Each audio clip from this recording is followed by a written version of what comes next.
How is it then that the body of Christ, nearly universally, has come to the conclusion that the Old Testament is as irrelevant to us today as is a horse and buggy?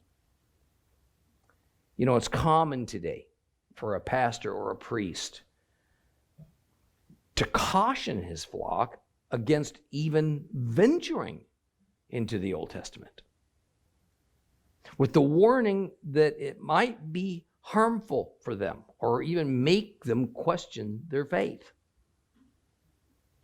Or even more, that the covenant of Moses was destroyed and abolished as though it were nailed to the cross of Christ. Now, to a modern churchgoer, this premise is rarely disputed.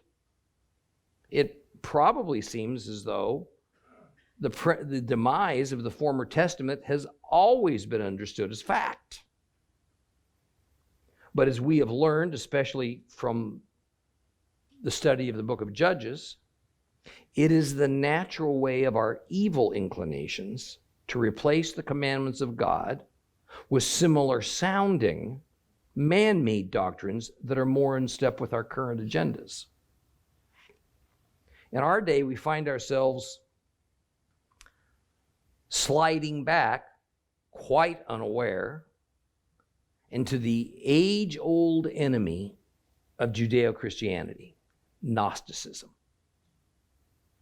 Gnosticism seeks to humanize God and to simultaneously naturalize the mystical and the supernatural. Gnosticism is like an ancient underground river that at times surfaces. So it flows visibly, raging and redirecting the landscape that it cuts through. But in other eras, it just kind of stays burrowed just under the surface, hiding out of sight, going largely undetected except by those who know to watch for it. Gnosticism never dies.